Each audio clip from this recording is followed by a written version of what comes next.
हे पहा, आजीच्या चिचव या चॅनलमध्ये आपणा सर्वांचं स्वागत। आज मी साठीच्या पुढच्या लोकांना विशेषतः काय होतं माहिती आहे का, पायाला पेटके येणं, गोळे येणं म्हणतो आपण, तसे होतात। कधी अपचन होतं, अग्निमंद होतो आणि मग भूक लागत नाही।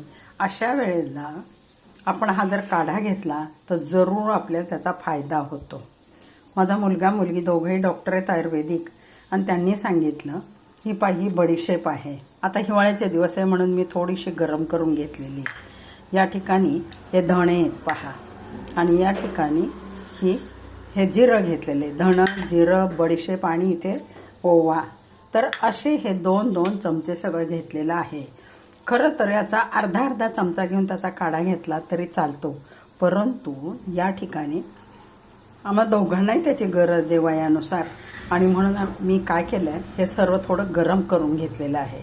आणि गरम केल्यानंतर ते मिक्सरमधून काढणार आहे। असं जर केलं तर खूप वाळलं जातं आणि या दिवसामध्ये मऊ पण पडते ते, म्हणून एकदम गरम करून त्याची पूड तयार करून ठेवणार आहे। आणि मग अर्धा चमचा एक ग्लास पाण्यात उकळून 1 कप होईल इतकं ठेवायचं आणि ते प्यायचं। तर पूड कशी करते मी पहा, मिक्सरच्याच भांड्यामध्ये करायची। हे सर्व त्याच्यामध्ये टाकायचे आणि त्याच्यातून बार फिरवून आपल्याला त्याची पूड काढायची पहा। तर चला तर मग मी पूड करते आणि मग दाखवते।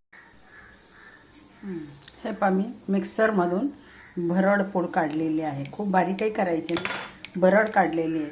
आणि जवळजवळ ते आपल्याला माहिती आहे की 1 ग्लास पाण्या केलं तर 1 कप मोठा उरेल असं करायचं, अर्ध उरेपर्यंत, आणि ते गाळून त्याचं पाणी आपण प्यायचं।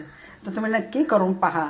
माझ्या मुलांना मुलींनी मला सांगितले म्हणून मी काय केलं, गेले 3-4 महिने हा प्रयोग केलेला। बिलकुल पायाला पेटके आले नाही, पचन सुधारलं विशेष म्हणजे, आणि भूक लागत नव्हती, भूकही लागली म्हणजे एका काढ्यात बहुगुणी असा आराम मिळालेला आहे।